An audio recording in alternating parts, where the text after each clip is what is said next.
Hello friends, welcome back once again. Friends, आज हम लोग एक नया चैप्टर का आगाज करने जा रहे हैं। और आज का जो नया चैप्टर है वो थोड़ा सा अलग चैप्टर है। ठीक है। और वो चैप्टर का नाम है वंशागति के बारे में। वंशागति एवं जो जैव विविधता है उस विविधता का सिद्धांत। जो जैव विविधता है, जैव विविधता का सिद्धांत, इनके बारे में हम लोग आज पढ़ने की कोशिश करेंगे और जानने की कोशिश करेंगे कि ये चैप्टर आपको कहना क्यों चाहता है और क्या बताना आपको चाहता है। इनके बारे में हम लोग जानने की कोशिश करेंगे। ठीक है।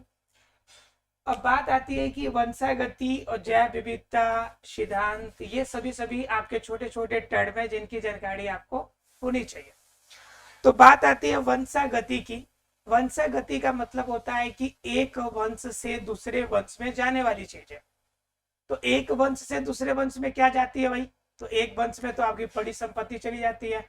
बाबा के नाम से बड़ी संपत्ति है तो आपके पापा जी के नाम बड़ी संपत्ति बन जाती है।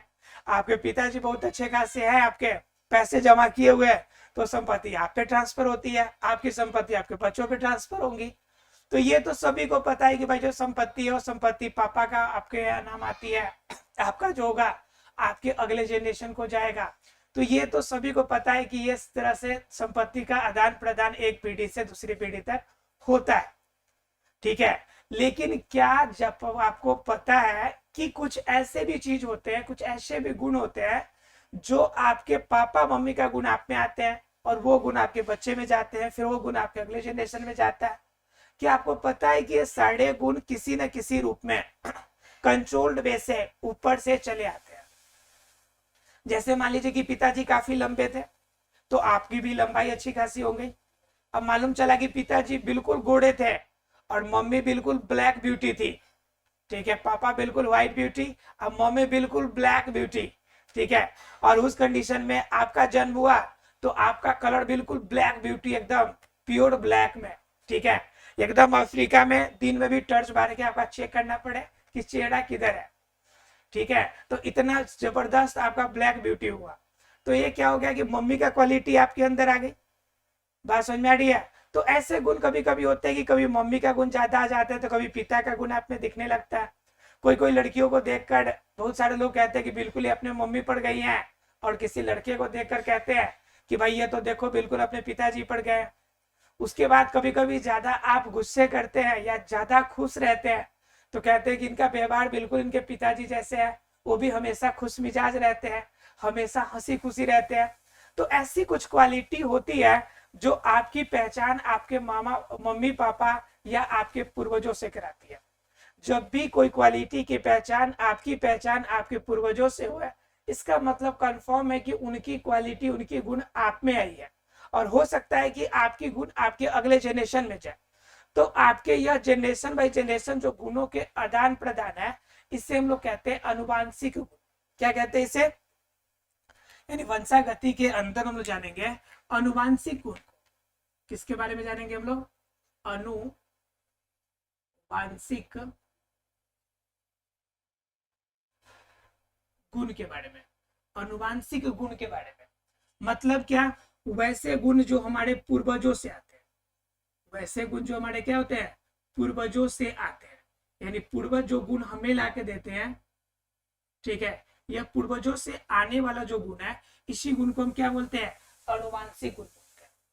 तो अनुवांशिक गुण के अंदर क्या आ जाएंगे कि पूर्वज से आने वाला हमारे अंदर क्वालिटी हो जाएगा, गुण हो जाएगा। अब पूर्वज से आने का मतलब क्या कि आपके पापा अर्थात की मेल है और ये आपकी मम्मी फीमेल है। ठीक है। और इनकी क्वालिटी की वजह से यहाँ पे जो सन हुआ, आपका जो नया बच्चा हुआ, उनकी क्वालिटी या तो आपके पापा वाली होंगी या फिर क्या होंगी क्वालिटी, या फिर मम्मी वाली क्वालिटी होगी, या फिर दोनों से अलग क्वालिटी भी हो सकती है। तो ये गुण जब भी आपके अंदर ये गुण जब आ रहा है तो इस गुण को हम क्या कहेंगे? जैसे पिताजी क्या थे? लंबे थे। पिताजी क्या थे? लंबे थे, यानी कि टॉल थे, और आपकी भी लंबाई लंबी हो गई, आप भी टॉल हो गए, तो ये गुण आपके अंदर आ गया। तो यह टॉल की क्वालिटी जब आपके अंदर आ गई, लंबाई आ गया, तो यह गुण आपके पिता का है, तो पिता का गुण आप में ट्रांसफर हुआ, मतलब यह गुण आपका, यह जो गुण आने की जो क्रिया हुई, इसे हम लोग कहते हैं अनुवांशिकता। क्या कहते हैं हम लोग? अनुवांशिकता। अनुवांशिकता का गुण अच्छा क्वालिटी को भी लेके आता है और कभी कभी आपके लिए निगेटिव पॉइंट को भी लेके आता है। निगेटिव पॉइंट का लाने का मतलब क्या हो गया? निगेटिव पॉइंट लाने का क्या मतलब हो गया कि आपका जैसे मान लीजिए कुछ पुराने आपके क्या है, रोग है, जैसे आपका दम्मा हो गया, अस्थमा का रोग हो गया, तो उस कंडीशन में क्या हो जाएगा आपका कि यह रोग अगर आपके पापा मम्मी को है तो ये रोग आपके अंदर भी आएंगे। ठीक है, ये अगर पापा मम्मी के अंदर ये क्वालिटी अगर है, आपका रोग है, तो यह रोग क्या होंगे? आपके अंदर भी आएगा। तो यह कंडीशन क्या कहलाएगा? यह आपके लिए पॉजिटिव और निगेटिव दोनों हो सकता है, अर्थात की अनुवांशिकता की क्वालिटी जो होंगी आपके लिए क्या होगी? पॉजिटिव भी होंगी, हो सकता है कि आपके लिए निगेटिव भी। लेकिन ये गुण आपके अंदर आएंगे तो यह घटना क्या कहलाएगी? अनुवांशिकता कहलाएगी। और जो गुण आपके अंदर आएगा उस गुण को हम क्या कहेंगे? अनुवांशिक गुण के नाम से जानेंगे। अब ये बात तो जान गए कि भाई कि इसे अनुवांशिक गुण कहेंगे, ठीक है। लेकिन क्या आपको ये बात पता है कि वास्तव में इनके बारे में जानकारी की विशेषता जो हुई सबसे पहले कैसे मालूम चला? सबसे पहले किनको ये इंफॉर्मेशन मालूम चला कि इनके पापा का गुण इनके अंदर आया, मतलब कि इनके अंदर भी कोई मामला है।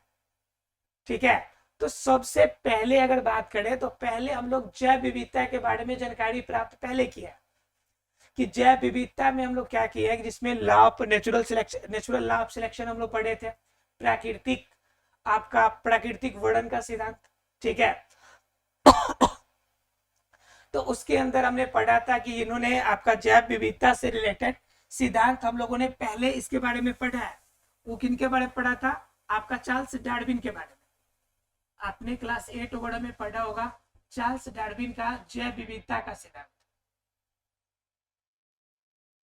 जैव विविधता का सिद्धांत, ठीक है। ये जैव विविधता का सिद्धांत किसने दिया था? चार्ल्स डार्विन ने। और लोग क्या थे कि चार्ल्स डार्विन को मानते थे कि भाई यही है जो हमारे पिछले गुणों को बताता है कि हमारे देश में, हमारी दुनिया में इस जीव जंतु का कैसे आगाज हुआ, इनकी जानकारी कैसे हुई। तो ये सभी आपका कौन बताता है? Charles Darwin. लेकिन इसी क्रम में क्या हुआ कि एक और वैज्ञानिक आपका निकलना शुरू हुए। तो दरअसल वो वैज्ञानिक थे नहीं, मतलब जिन्होंने इसके बारे में रिसर्च करना स्टार्ट किया वो वैज्ञानिक थे ही नहीं, एक सिंपल सीधा साधारण सा आदमी। यह स्टोरी बहुत अच्छी है, इंस्पायरेटिव स्टोरी है, ध्यान से समझिएगा, आपको मजा भी आएगा और वैसे जानेंगे तो आपके अंदर यह उत्साह की भावना भी आएगी कि कितना ज्यादा एक साधारण व्यक्ति भी चाहे तो उनको प्रसिद्धि या बेहतर मिल सकता है। ठीक है, बिल्कुल एक साधारण सिंपल सा आदमी, आप हम जैसा एक आदमी जिनके अंदर एक इच्छा होती है, एक रुचि होती है कि प्रकृति के लिए उसे कुछ करना चाहिए। ठीक है, उसी प्रकार का एक आदमी था जिनका नाम था मेंडल। क्या नाम था जिसका? Mendel, Gregor John Mendel.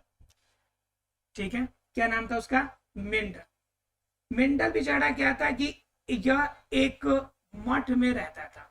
क्या रहता था? एक मठ में। और इस मठ में एक पादरी के रूप में रहता था। किसके रूप में रहता था? एक पादरी के रूप में रहता था। लेकिन वह भगवान का ध्यान, ऊपर वाले का ध्यान, गॉड का ध्यान करने के अलावा उनके अंदर इच्छा हमेशा रहती थी कि वो क्या करे? प्रकृति के बीच रहे और प्रकृतियों के साथ लगाव करने की कोशिश करे। दिन प्रतिदिन इनकी जो आपकी लगाव थी वह धीरे धीरे किसके प्रति होने लगी? पेड़ पौधों के प्रति होने लगी। और ध्यान रखिएगा कि जिसकी तरफ आपकी लगाव होगी ऑटोमेटिकली वो चीज भी आपसे लगाव रखना शुरू कर देती है। ठीक है, क्यों? क्योंकि यहां पर इन्होंने पेड़ पौधों से लगाव रखना शुरू किया तो पेड़ पौधे ने भी इनसे लगाव रखना शुरू किया। अब ये रोज सोचते थे कि किस तरह से हम पौधे को कुछ अलग किस्म प्रदान करें, ज्यादा से ज्यादा हमें फसल की उत्पादन हो जाए, हमें बेहतर तरीके से प्रकृति को हम किस रूप में ला सकते हैं, नए क्वालिटी के पौधे कैसे प्राप्त कर सकते हैं। इस तरह की विचारधारा इनके दिमाग में चल रही थी। हालांकि इनके पास इतना ज्यादा बेहतर नॉलेज नहीं था कि एक वैज्ञानिक के रूप में अपना प्रदर्शन कर सके, लेकिन एक कॉमन पीपल के अंदर भी बहुत अधिक जिज्ञासा होती है किसी चीज को जानने की। तो इनके अंदर भी बिना कुछ यंत्र, बिना कुछ आपके विशेष सेवा के इन्होंने क्या कर लिया कि इन्होंने एक मटर के पौधे पे एक्सपेरिमेंट करना शुरू किया, मटर के पौधे पे प्रयोग करना शुरू किया। अब मटर के पौधे पे आपका जब शुरू किया तो इन्होंने बहुत दिनों तक प्रयास किया कि नए किस्म का क्या कहते हैं, नए किस्म बनाया जाए, उसमें कुछ परिवर्तन लाया जाए, लेकिन परिवर्तन आ नहीं रहा था। इन्होंने बड़ी कोशिश की। 1856 से लेकर 1865 तक, यानी कि लगभग 10 सालों तक जबरदस्त इन्होंने मेहनत किया। यानी अपनी जिंदगी का बहुमूल्य 10 साल इन्होंने सिर्फ उस खेती के चक्कर में लगा दिए कि किस तरह से खेतों में उपज को हम नए पैटर्न विकसित कर सके। लोग जितने भी इनके साथ में मठ में काम करने वाले जितने भी अन्य पादरी थे, अन्य लोग थे, सभी ने कहा कि ये पागल हो गया है, बेवकूफ हो गया, इसे कुछ भी नहीं पता है, बिना काम का अपना समय बर्बाद कर रहा है। ठीक है, कहा जाता है जो वैज्ञानिक हुआ है, वैज्ञानिक ज्यादातर पागल ही होते हैं। पागल जो बनते हैं उसके अंदर एक क्वालिटी बड़ी जबरदस्त होती है कि उसके अंदर, उसके दिमाग में सिर्फ एक ही बात हंट करता है और कंटिन्यू हंट करता है। पागल होने का मतलब है कि उसके दिमाग में सिर्फ एक ही बातें चल रही होती है, तो इसलिए उसे कहा जाता है कि वो उसी चीज का दीवाना, उसी चीज का वो पागल है। तो वहां उसी तरह से मेंडल को भी सभी पागल कहने लगे। उनके साथ संबंधित मठ के पादरी थे, कह रहे पागल है, इसे कुछ नहीं समझ में आता, ये बिना काम का सारा दिन क्या करता है, खेतों में पड़ा रहता है और खेतों में पता नहीं क्या क्या आपका पौधे पर क्या क्या करते रहता है, इसे कुछ भी नहीं पता। इन्होंने क्या किया, अपना प्रयोग किया, अपनी पूरी कोशिश की कि किस प्रकार से हम नए किस्म का क्या कहते हैं, नए किस्म बनाए। इनके लिए ट्राई अप किया। ट्राई करने के लिए सबसे पहले इन्होंने जिस पौधे को चूज किया वह पौधा था मटर का पौधा। कौन सा पौधा था? मटर का पौधा। दरअसल मटर के पौधा चुनने के पीछे रीजन भी था, यह काफी कम समय में पूरा हो जाता है। ध्यान रखिएगा, मटर के पौधा सिलेक्शन करने के पीछे इनके रीजन थे, यह कम समय में पूरा हो जाता है, कम समय में बड़ा होगा, कम समय में क्या हो जाएगा, ये फसल दे देगा हमें। उसके बाद क्या, इसका आकार थोड़ा छोटा होता है, आकार छोटा होगा तो ऑब्जर्वेशन करने में हमें क्या होगी, आसानी होगी। उसके बाद क्या, इनके अंदर स्व परागन होता है, तो स्व परागन की क्रिया को डिस्टर्ब करके अपने हिसाब से हम परागन करा के उनके अंदर नई क्वालिटी ला सकते हैं। तो ऐसी कुछ इनके पास, इन्हें क्या दिखी, कुछ अच्छाइयां दिखी, और इन अच्छाइयों की बदौलत उनके पास एक और चीज दिखा कि ये उनके आसपास, उनके मठ के आसपास इनकी खेती ज्यादातर होती थी। आपका किसकी? मटर की खेती। अब इस कंडीशन में उन्हें लगा कि भाई सबसे आसान तरीका तो ये है। अब मान लीजिए उनके जगह पे अगर दूसरा कोई पौधा निकालने की कोशिश करते हैं, दूसरा पौधा अगर बनाने की कोशिश करते हैं, तो लोग कहते हैं कि भाई ये तो बिल्कुल पागल हो गया, न मानेगा कुछ भी। लेकिन क्या था कि इन्होंने क्या किया, इन्होंने माना, इन्होंने बातों को समझने की कोशिश करी। ठीक है, और समझने की कोशिश क्या करी कि इन्होंने वैसे ही चीजों को उठाया जो प्राकृतिक में अवेलेबल था, आसानी से अवेलेबल था। अब क्या हुआ कि मटर पे पहला इन्होंने एक्सपेरिमेंट किया। पहले एक्सपेरिमेंट इन्होंने किया कि उसका जो पौधा था, एक मटर का पौधा काफी लंबा हो रहा था और एक मटर का पौधा छोटा था। तो सोचा कि ये लंबा हो जा रहा है तो हवा में पूरा गिर जा रहा है, और छोटा पौधा हो रहा है तो यहाँ पे प्रॉपर सूर्य की प्रकाश ही नहीं मिल रही है, इसलिए दोनों का विकास प्रॉपर तरीके से नहीं हो रहा है। तो सोचे भाई कोई ऐसा ऑप्शन होता कि ये जो बिल्कुल लंबा वाला पौधा है, ठीक है, और ये बिल्कुल नाटा वाला पौधा है, अगर इन दोनों के बीच में ऐसा ऑप्शन होता कि मीडियम साइज का पौधा अगर हमें मिल जाता, तो मीडियम साइज के पौधे मिलते ही हम क्या कर लेते हैं कि हम आसानी से इसके क्या कर लेते हैं, इनके बारे में जानकारी प्राप्त कर लेते हैं। ठीक है, अब ये समस्या थी इनके साथ में। तो अब सोच रहा है कि भाई ये कैसे प्राप्त करें, मीडियम साइज का पौधा कैसे प्राप्त करें। तो इस तरह से पहला इन्होंने प्रयोग किया कि भाई किसी भी तरह से मीडियम साइज का पौधा प्राप्त करें। इन्होंने प्रयोग भी किया, मीडियम साइज का पौधा भी प्राप्त किया। फिर भी लोगों ने कहा कि भाई ऐसा नहीं हो सकता कि तुमने ऐसा किया तो हुआ है, ऐसा भी तो हो सकता है कि खुद से ऐसा हो गया हो और तुम हमें बेवकूफ बना रहे हो कि भाई ऐसा बन गया मीडियम साइज का पौधा, देखो मैंने अलग किस्म बना दिया। लोगों ने उनके बातों पर विश्वास नहीं किया। फिर उसके बाद उन्होंने क्रॉस कराया और नए क्वालिटी के ज्यादा बीज देने वाले पौधे को बनाया।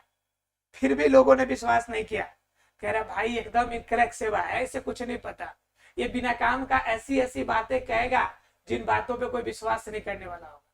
अब ऐसा कोई विश्वास थोड़े ना करेगा कि जो बीज है बीज का बिल्कुल क्वालिटी बदल जाए, ऐसा थोड़े ना होता है। ये जो कह रहा है बिल्कुल गलत कह रहा है, ऐसा पॉसिबल नहीं है। लोगों ने बहुत ज्यादा हतोत्साहित करने की कोशिश करी, मेंडल नहीं माने। इन्होंने इतनी लगातार मेहनत करती रही, लेकिन फिर भी लोगों ने नहीं माना। लास्ट में कहा कि भाई ये तो मानने वाली बात नहीं, ठीक है, यह बात लोग मानने वाले की है नहीं। तो उस कंडीशन में कहा कि भाई एक क्या था कि यह जो मठ चल रहा था, यह मठ एक सोसाइटी के अंदर चलता था। जिस तरह से आपका एक एनजीओ का फॉर्म बनता है, उसी तरह एक सोसाइटी थी, और इस सोसाइटी के अंदर आपका यह मठ चलता था, और उसी मठ का पादरी था ये। तो उस कंडीशन में उस सोसाइटी जो था वो हमेशा आपका धार्मिक रूप में आपका क्या निकालता था, पत्रिका, हमेशा मंथली एक मासिक पत्रिका निकालता था, जिनसे लोगों को धर्म के बारे में शिक्षा दी जा सके, अच्छी अच्छी बातें बताई जा सके। तो इन्होंने क्या किया कि यह पादरी था ही, अब क्या कर लिया कि उसी में जो आपका प्रिंटिंग प्रेस वाला जो था, जो पत्रिका प्रकाशित करता था, उसके साथ वो सेटिंग कर लिया। अब सेटिंग क्या कर लिया, कहा कि भाई देखो मेरे पास एक लेख है, मैंने एक ऐसे बनाया है, हमने एक प्रयोग किया हुआ है, तुम क्या करो इस प्रयोग को अपने पत्रिका में छाप दो। वो कहे महाराज आप पागल हो गए, देखो तो पहले ही बाहर वाला लोग आपको पागल कहता है, प्रयोग दिन भर पता नहीं क्या क्या करते रहते हैं, अब आ गए यहाँ पर कहने के लिए कि पत्रिका में छाप दो। तो इन्होंने बड़ी रिक्वेस्ट करी उनसे, संपादक महोदय से, कि भाई ये काम करो कि मैं यहाँ पे पादरी होने के नाते मैं कह रहा हूँ कि तुम क्या करो इस बात को प्रकाशित कर दो। लास्ट में क्या किया कि बेचारे संपादक जी अब पादरी का बात न मानते, ऐसा बात तो संभव नहीं था। लास्ट में कहा कि चलिए ठीक है आप कहते हैं तो मैं क्या करता हूँ कि आपकी यह लेख मैं अपने अगले प्रकाशन में आपको क्या करूंगा, प्रकाशित कर दूंगा। यह प्रकाशित हो गया। अब प्रकाशित होने के बावजूद भी लोगों के ध्यान जो था सिर्फ जैव विविधता के चार्ल्स डार्विन के सिद्धांत पर टिका हुआ था। अब उस कंडीशन में इनकी पत्रिका निकली। अब इनकी पत्रिका निकली तो ज्यादा पॉपुलर नहीं हो पाई, लोगों ने इस पे ज्यादा लाइक नहीं करे, लोगों ने ज्यादा क्या किया उसे समझे नहीं। वैसे जैसे एक आपका यूट्यूब चैनल होता है और नए रूप में कितना भी अच्छे से आप पढ़ाते हैं, फिर भी लोगों को लगता है कि इनके अंदर कमी है। और जो ज्यादा बड़े यूट्यूबर होते हैं, कुछ भी आप पढ़ाते हैं तो आपको लगता है कि अच्छा है। तो उसी तरह से क्या होता है कि उसी प्रकार से इनकी भी आपकी प्रॉब्लम थी, तो यह ज्यादा क्या हो गया, ज्यादा विकसित नहीं हो पाया उस कंडीशन में। लेकिन इन्होंने प्रकाशित कर दिया था, तो प्रकाशन पूरे आपके क्या हो गए, पूरे उनकी कंट्री में आपके चारों तरफ फैल गए। अब फैलने के लिए फैल गई, इन्होंने बड़ी कोशिश करी कि उनकी बातों को लोगों तक पहुंच सके, वैज्ञानिक इन पे रिसर्च करे, शोध करे और कुछ नया करने की कोशिश करे और कुछ बेहतर क्वालिटी देने की यानी कोशिश करे। यह आपकी दुनिया को एक नए किस्म की आगाज करने की आपका क्या करने, प्रेरणा देने की कोशिश करे, लेकिन इनकी बात किसी ने भी नहीं मानी।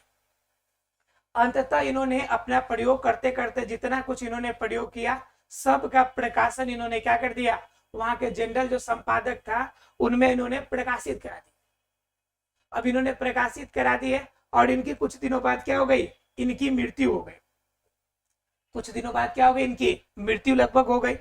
अब मृत्यु होने के बाद क्या हो गया कि 1865 के बाद आगे लगभग 34 वर्षों तक, कितने वर्षों तक, लगभग 34 वर्षों तक इनके इस प्रयोग को, इस पत्रिका के बारे में किसी को कुछ खबर नहीं थी, यानी किसी ने भी इस पे ध्यान नहीं दिया था। ठीक है, लेकिन क्या होता है कि किसी किसी की कभी कभी किस्मत जब चमकनी होती है ना, तो उसकी नजर यानी कि उस हीरे पे असली जो आपका क्या कहते हैं, जो क्या कहते हैं उसको, जो बहुमूल्य रत्नों को पहचानने वाला व्यक्ति होते हैं, उनकी नजर पड़ जाती है किसी न किसी रूप में, और उस जो पत्थर का आपका जो क्या कहते हैं डायमंड होता है, उसकी भी लाइफ सेट हो जाती है। ठीक उसी प्रकार से पत्रिका 34 वर्षों तक पूरी देश दुनिया में घूमती रही, लेकिन किसी भी लोगों को खबर नहीं मिली। एक बार की बात है कि यह 34 वर्षों के बाद, यानी कि 1865 के 34 वर्ष बाद क्या हुआ कि इनकी नजर यानी कि इस पत्रिका पे नजर 3 वैज्ञानिकों को पड़ी। ठीक है, 3 वैज्ञानिकों में से क्या थे, एक वैज्ञानिक जर्मन के थे, ठीक है, एक वैज्ञानिक ऑस्ट्रिया के थे, ठीक है, वैज्ञानिक जर्मन के, ऑस्ट्रिया के, और एक वैज्ञानिक कहाँ के थे, आयरलैंड के थे। ठीक है, ये 3 वैज्ञानिक थे, एक आयरलैंड के, एक ऑस्ट्रिया के, माफ कीजिएगा आयरलैंड नहीं, हॉलैंड, आयरलैंड नहीं, हॉलैंड, हॉलैंड के वैज्ञानिक, एक जर्मन के और एक ऑस्ट्रिया के। हॉलैंड के वैज्ञानिक, जर्मन के और ऑस्ट्रिया के 3 वैज्ञानिक थे, तीनों पकिया दोस्त। और ये तीनों वैज्ञानिक की नजर किनकी पत्रिका पे पड़ी, यह आपका प्रयोग पड़ी, आपका ध्यान पड़ा मेंडल के पत्रिका पर। अब इन तीनों ने बड़ी गहनता से क्या किया कि इनका अध्ययन किया। जैसे अध्ययन करना स्टार्ट किया तो लगा कि भाई ये तो स्पेसिफिक चीज है, चार्ल्स डार्विन का सिद्धांत इसके सामने कुछ भी नहीं है। मतलब चार्ल्स डार्विन के सिद्धांत जो है मेंडल के प्रयोग के सामने कुछ भी नहीं है। इन्होंने तो ऐसे ऐसे नए क्वालिटी दी है कि जिन क्वालिटी के बात जानने के बाद पूरी दुनिया में भूचाल आ जाएगा। इन्होंने प्रयोग को जारी रखा, जितनी पत्रिका इन्होंने पब्लिश करी थी उन्होंने सारी पत्रिका को क्या किया, फिर से रीपब्लिश कराया, यानी फिर से उसे पब्लिश कराया और लोगों के बीच लाने की कोशिश करी। अब लोगों के बीच लाने की कोशिश करी तो क्या कंडीशन हुआ कि पब्लिश हो गया, लोगों के बीच आया, तो क्या किया कि उस पर इन्होंने प्रयोग करना स्टार्ट किया। ये तीनों वैज्ञानिक ने प्रयोग करना जब स्टार्ट किया तो इन्होंने तीनों वैज्ञानिक ने प्रयोग करने के बाद लास्ट में क्या किया कि प्रयोग करने के बाद ये कंफर्म किया कि यह सिद्धांत जो है सबसे अलग सिद्धांत है। और उसके बाद ही इस सिद्धांत का नया नामकरण हुआ कि मेंडल का वंशागति का सिद्धांत, मेंडल का वंशागति वाला सिद्धांत, वंशागति का सिद्धांत, यह आपका नाम से रिलीज हो गया, वंशागति के सिद्धांत से रिलीज हो गया। अब वंशागति के सिद्धांत से रिलीज हुआ कब, 34 वर्षों के बाद, यानी कि लगभग उनकी मृत्यु हो गई। उन्होंने इतना दिन तक इस पर ट्राई अप किया, ये सभी के समय कुछ भी नहीं हुआ। जब इनकी मृत्यु हो गई तब इनको अपना एक रिकॉग्निशन मिला। और क्यों मिला, क्योंकि तीनों वैज्ञानिक ने इस पे ध्यान दिया। और उसी के समय से क्या हो गया, अनुवांशिकता के जगत में, ठीक है, यानी अनुवांशिक और आपके पूर्वजों के गुणों के चक्कर में आपका क्षेत्र में एक नया आपका आगाज हुआ।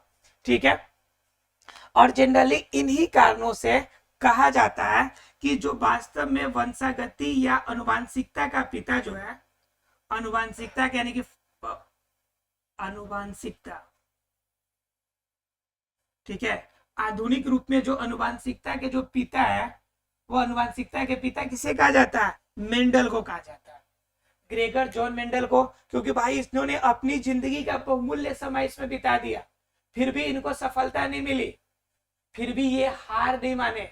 कहा जाता है कि जब तक आप मन के हारे ना हारिएगा ना, तब तक आपकी हार नहीं होगी।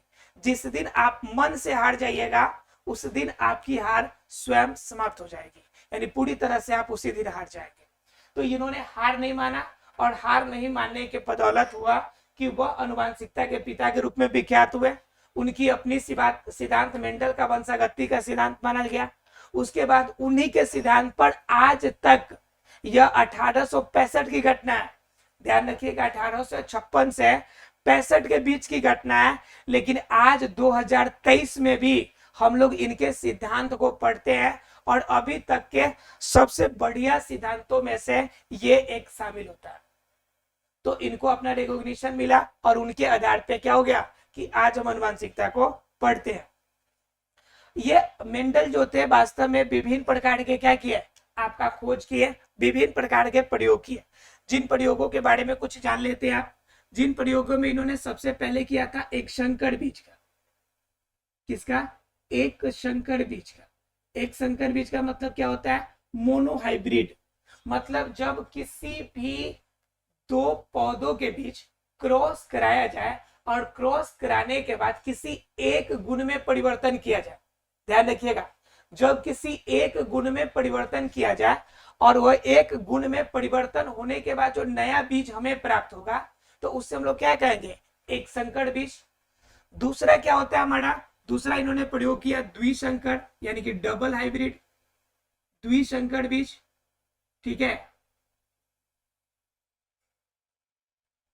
द्विसंकर बीज। द्विसंकर बीज का मतलब क्या हो गया, जिनके अंदर दो क्वालिटी में चेंजेज है और दो क्वालिटी में चेंजेज आके दो नए क्वालिटी में परिवर्तन आएगा, तो वो क्या होगा आपका डाई हाइब्रिड होगा। उसके बाद इन्होंने आपका कुछ सिद्धांत भी दिए, जैसे लॉ ऑफ डोमिनेंस, कि आपका अगर पापा है और मम्मी है, दोनों के अंदर अगर बच्चा जन्म लेता है तो उनके अंदर कौन से गुण दिखेंगे, ठीक है। और अगर मान लीजिए कि मेल का गुण दिखता है तो क्यों दिखेगा, फीमेल का गुण दिखता है तो क्यों दिखेगा। उसके बाद इन्होंने दो तरह के अलग अलग गुण भी बताया। इन्होंने कहा कि भाई एक जेनोटाइप का गुण होता है जो पापा मम्मी के गुण से आते हैं, चेंज होते हैं, और एक होता है फेनोटाइप जो बाहरी वातावरण से बदलाव होता है। तो बाहरी वातावरण से कैसे बदलाव होंगे, जैसे मान लीजिए कि यहाँ का बिल्कुल ब्लैक ब्यूटी कोई व्यक्ति है, मतलब कि जबरदस्त, मतलब कि क्या कह सकते हैं, pure black, pure black in the sense कि हमारे मार्कर का कलर का ब्लैक, ठीक है, हमारे मार्कर का कलर का ब्लैक, ठीक है, बिल्कुल इस तरह का कोई व्यक्ति है। और इस व्यक्ति को क्या कर दिया गया, लगभग 50 सालों तक, 50 वर्षों तक इसे छोड़ दिया गया। कहां पे, अमेरिका में।